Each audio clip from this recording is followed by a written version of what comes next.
Bonsoir François Omril. Bonsoir. Vous présidez la CFE-CGC, le syndicat de l'encadrement. Une des premières réformes promises par Emmanuel Macron vous concerne très directement, c'est la réforme du droit du travail. Le président veut aller vite. Allez-vous l'aider? Nous, à la CFE-CGC, on est toujours disponible pour aider, quel que soit le gouvernement, ceux qui veulent faire des réformes utiles à la société. La question qui se pose aujourd'hui, c'est la question de fond. Quelle réforme en particulier et pourquoi cette urgence? Vous commencez à la connaître, cette réforme. Vous avez lu son programme comme nous. Est-ce qu'elle vous convient? Écoutez, le programme est quand même assez peu détaillé. Il s'agit effectivement de réformer le Code du travail. Emmanuel Macron a dit lors de son discours d'investiture, libérer le travail. Moi, je pose la question, libérer de quoi? De quoi s'agit-il exactement?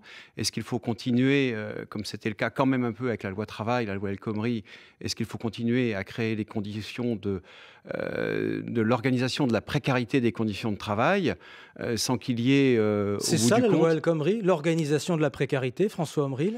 Il y a dans la loi El Khomri, en tout cas c'est ce que nous, à la CFE-CGC, nous avons contesté, et il y a des conditions qui sont faites, c'était le sens de l'article 2, qui rendent favorable l'ingérence du rapport de force économique à l'intérieur de l'entreprise contre le rapport de force sociale, effectivement, et dont on a considéré qu'elle pouvait créer les conditions d'installer du moins-disant social. Est-ce qu'il faut une nouvelle réforme finalement? C'est ça la première question. Après la loi El Khomri, après les débats qui ont eu lieu, après les manifestations qui ont eu lieu, est-ce qu'il faut une nouvelle réforme dès cet été? Nous pensons que non. Nous pensons que la réforme du Code du travail dans son ensemble doit être un sujet qu'il y a entre les partenaires sociaux, entre les syndicats et avec le gouvernement, avec les organisations patronales aussi. Il y a un certain nombre de sujets que l'on peut ouvrir et qui sont relatifs au Code du Et le travail. patronat, puisque vous le citez, veut des réformes rapides et de nouvelles réformes. Oui, mais Les lesquels? accords d'entreprise, les barèmes pour les prud'hommes avec un plancher et un plafond. Alors, si vous voulez, sur les accords d'entreprise, il faut dire deux choses. D'abord, que les accords d'entreprise, ils existent. La négociation sociale dans l'entreprise est très vivante. Il y a beaucoup d'accords, 36 000 l'année dernière. Le chiffre est constant, en légère augmentation. Et la plupart des organisations syndicales s'y associent.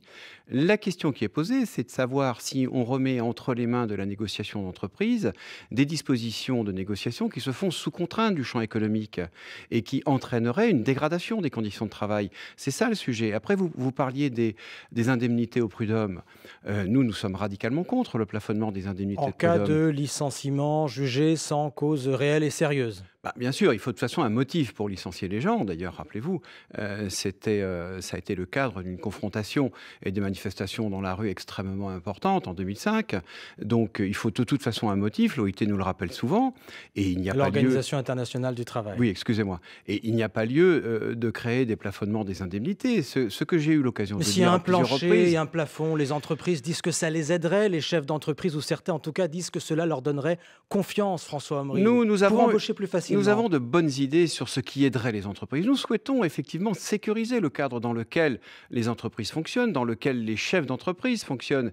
Et nous considérons que le placement des indemnités prud'homales n'est pas satisfaisant pour régler ce sujet-là. C'est toujours la même question. Il y a tout un tas de sujets qui sont effectivement des sujets qui créent des conditions, on va dire, défavorables pour que l'entreprise se développe.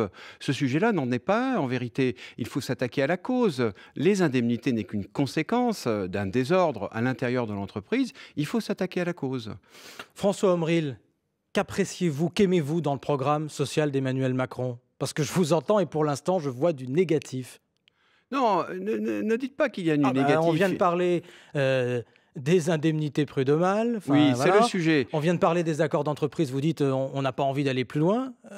Avec quoi êtes-vous d'accord? C'est pas la question de l'envie, c'est la question du risque. Nous, ce que nous ne voulons pas à la CFE-CGC, c'est qu'on ouvre des zones de risque dont les entreprises sortiraient par la mauvaise porte. Nous pensons qu'il y a beaucoup de choses à faire. Vous parliez du Code du travail. Nous ne sommes pas opposés à ce qu'on examine un certain nombre de sujets qui sont relatifs au Code du travail et pour lesquels nous pourrions faire des propositions. Sur quoi êtes-vous prêt à discuter? Sur la question de la simplification, par exemple, il y a, vous savez, plusieurs initiatives qui ont été prises ces temps derniers pour effectivement donner au Code du travail une forme plus simple ou plus accessible.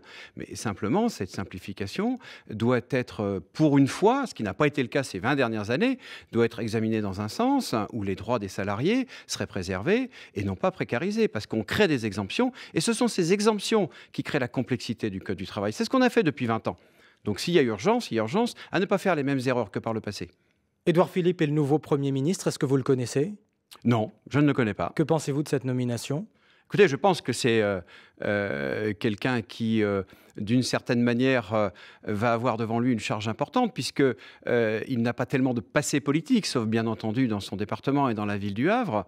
Donc il va peut-être avoir tous les atouts en main pour pouvoir créer les conditions de la réussite de son mandat. Que dites-vous ce soir au président de la République et au tout nouveau Premier ministre? L'un et l'autre vont discuter avec vous, les syndicats, dans les prochaines semaines. Que leur dites-vous? Moi, je leur dirais qu'il faut qu'ils abordent la question de l'urgence avec beaucoup de prudence. Il n'y a pas de sujet, notamment en matière sociale, qui soit aussi grave ou aussi urgent qu'on dusse le traiter sans concerter correctement avec l'organisation syndicale. Ça veut dire pas d'ordonnance dès cet été, puisqu'Emmanuel Macron a prévu de prendre des décisions sur ce sujet par ordonnance très vite. Moi, je ne vois pas l'utilité et l'intérêt des ordonnances. Après, c'est quand même un champ très politique. Moi, ce qui m'importe surtout, c'est que les organisations syndicales, les partenaires sociaux, soient consultés, qu'ils soient intégrés à la concertation et que de tout cela, on sorte un projet, s'il y a lieu de faire des projets, un projet dans lequel chacun pourrait se retrouver, chacun aurait contribué. Si Emmanuel Macron va rapidement au bout des idées qu'il a proposées tout au long de la campagne, est-ce que vous vous y opposerez, la CFE-CGC? On s'opposera à toute idée qui ne va pas dans le sens de l'intérêt pour l'ensemble du pays et l'intérêt des entreprises. On y est là? Actuellement, c'est assez difficile de juger dans le détail parce que vous reconnaîtrez avec moi qu'un programme, c'est une campagne, c'est un programme d'une manière... Donc vous attendez qu'il le change, qu'il l'amende, c'est ça? Non, ce que j'attends, c'est qu'ils nous disent très précisément sur quels sont les sujets qui vont être ouverts, ce qui n'est pas le cas aujourd'hui. François Omril, le président de la CFE-CGC, invité de l'Interview Écho. Merci. Merci beaucoup.